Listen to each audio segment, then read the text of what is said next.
Welcome to the deep dive. Today, we're looking at something, well, pretty unusual. Yes, we are. It's a recording of a hypnotic session from July 20th, 2011. That's right. And our goal here, our mission for this deep dive, is really to unpack what came out of it. Because it gives some, let's say, unique perspectives. Definitely unique. It's a rare look into someone's subconscious experience, Mm. especially regarding what the session itself frames as an extraterrestrial agenda. Quite a claim. It is. It's going to be quite a journey peeling this back. Okay, so before we even get into the hypnosis itself, there was a setup process, right? Yeah. Very thorough. Extremely thorough. The hypnotist asked 4 specific questions, framed as legally contracting questions, which is interesting in itself. To ensure consent, basically. Exactly. First, permission to actually record the session. Makes sense. Second, permission to induce the altered state hypnosis. Standard practice there. Third, permission to touch the subject's body if it seemed helpful. Hands, arms, neck, face. And fourth, permission to use parts of the recordings, anonymously of course, to help other people understand these things. And the subject agreed to all of that? Yep, a clear yes to each one. So the groundwork was really solid. Right, setting the stage. And then the guidance into the altered state began, counting down from 10 to 1. The usual method. Pretty standard, yeah. Mm-hmm. But with this specific instruction to feel their hand on a book and feel like they were being absorbed into it. Into a book. Okay. Yeah, and the goal was to move through a sort of tunnel towards a specific memory, one related to past lives and extraterrestrials. Okay, targeting a specific kind of memory. Precisely. But here's where it gets really unique, I think. The hypnotist gave this instruction.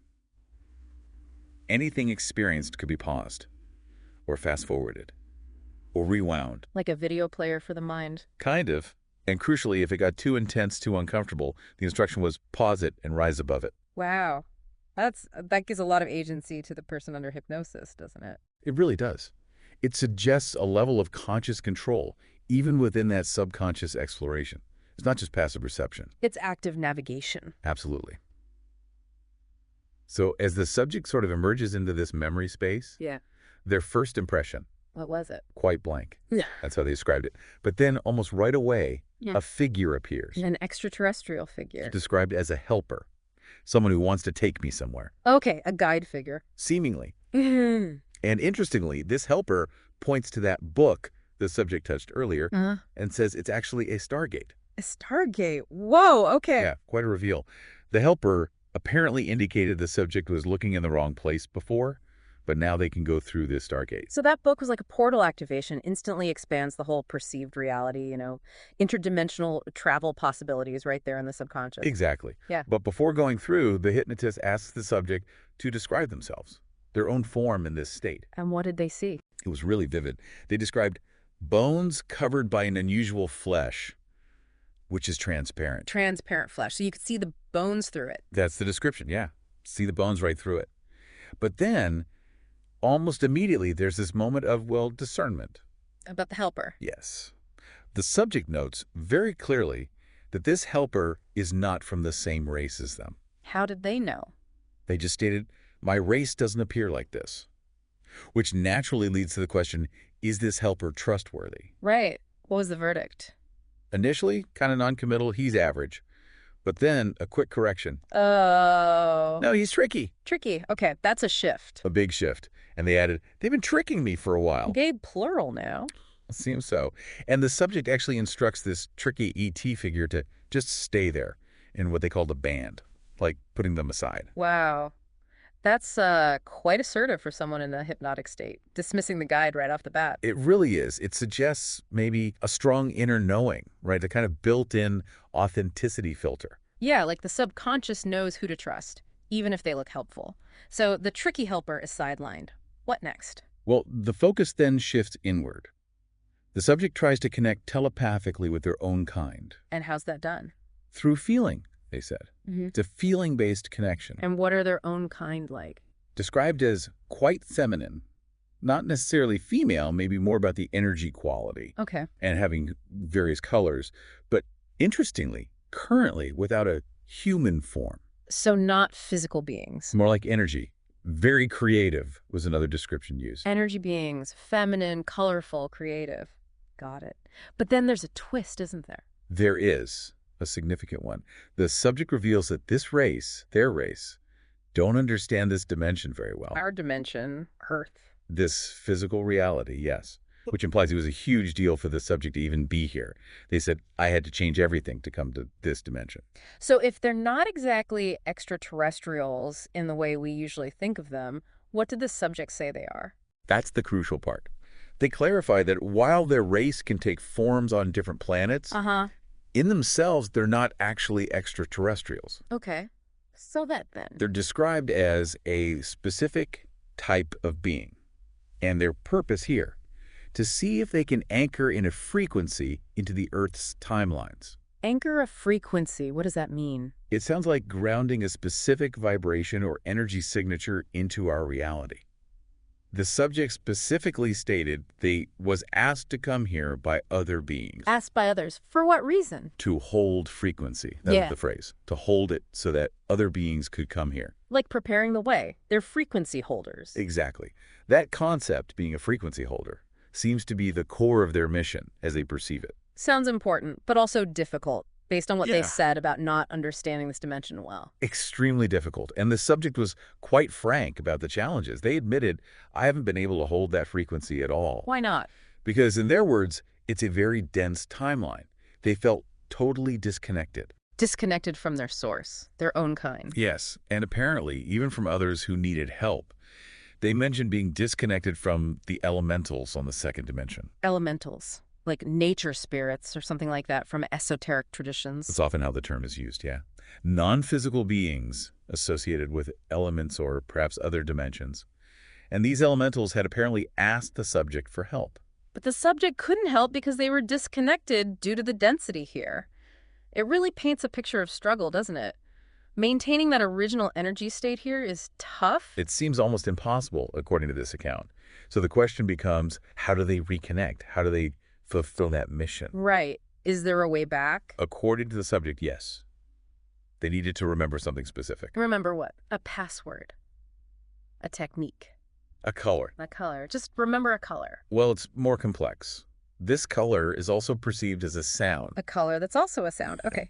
And this color sound is apparently located or encoded in one of the crop circles in a geometrical form. Whoa. Crop circles containing sound colors needed for reconnection. That's intricate. It is. And the subject adds that this specific color is not one of the colors they have on this planet. It's alien, essentially. An off-world color, and remembering it helps. How? The idea is that integrating this color into their DNA. Into their DNA? Yes. Would allow the colors, plural now, to come into this area of time and space. It's like this color is a key, unlocking the ability for their race's energy signature to manifest or stabilize here. So how do they integrate it? Is it complicated? It's surprisingly simple, according to the subject. The process is just by remembering the color. Just remember and it integrates into the DNA. That's the claim. And once that happens, the specific crop circle linked to it will just appear automatically through their intent. Appear where? Physically?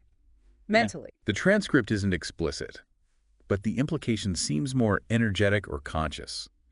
The main outcome, remembering and integrating this color, allows the subject to hear the voices. Voices.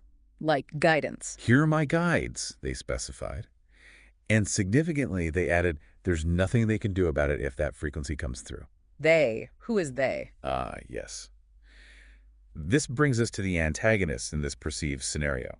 The subject identifies they as, well, let me quote, the people who run the ETs that run this planet, or think they run this planet. Okay, so layers of control here. Entities running other ETs who are influencing Earth. That's quite a hierarchy. It is. And according to the subject, these controlling entities have been looking to find who are these frequency holders. They're being hunted. It seems so.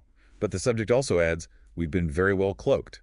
So there's this cosmic game of hide and seek apparently going on. Why are they so concerned about these frequency holders in this color?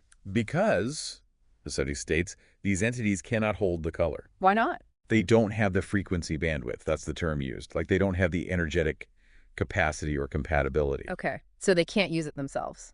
And they actively don't want it in this timeline. Why? What happens if the frequency does come through? The subject explained that it lifts the vibration. And if the vibration lifts, well, They lose their frequency war. A frequency war. So it's literally a battle over the vibrational level of reality here. That's the picture painted, yes. A kind of struggle for vibrational dominance, you could say. Keeping the vibration low benefits them, lifting it benefits the frequency holders and potentially everyone else. That seems to be the dynamic described. But Yeah. then, just as you think you've got the sides figured out, there's this unexpected turn. What is it? The subject starts talking about them, the antagonist again, and says they need healing as well. Healing. The ones running the frequency war. Yes. They need to know how to. Yeah. And then a pause. They don't have source access, and they need to know. And the sentence just stops there. It ends abruptly in the recording, leaving this incredibly powerful kind of unresolved thought hanging. Wow. That they lack source access. That suggests even the controllers might be operating from a place of deficiency, disconnection. Exactly. It adds this layer of maybe not sympathy, but complexity. Yeah. It's not just simple good versus evil. Maybe they're trapped in their own limitation. That's a really profound twist right at the end. Yeah. So recapping this whole journey, we went from the setup, the Stargate, the tricky helper. To identifying with this energy race, the mission as a frequency holder, the struggles with the dense timeline. And then this whole mechanism involving colors, sounds, crop circles, DNA integration. Leading to this concept of a frequency war, cloaked holders and antagonists who maybe need healing themselves because they lack source access. It's quite a narrative. It really is an incredible deep dive into one person's subconscious landscape and their perceived reality. We've seen their origin story, their mission, the obstacles, the tools for overcoming them. And even a complex view of the opposition. It's a fascinating window into how someone can structure such a complex internal reality. So listening to all this, it really leaves you thinking, doesn't it? It poses this provocative final thought for you to consider. What if things we see as just strange phenomena, like, say, crop circles? Yeah. What if they aren't just random? What if they are, as this session suggests, maybe intricate signals? Keys, perhaps, to unlocking frequencies or information that we don't normally perceive. And on a deeper level, how might our own connection or lack thereof to what this subject called source access, whatever that means to you, Yeah. how might that play into these larger hidden dynamics potentially unfolding around us? Yeah, definitely gives you something to mull over. More going on, perhaps, than meets the eye.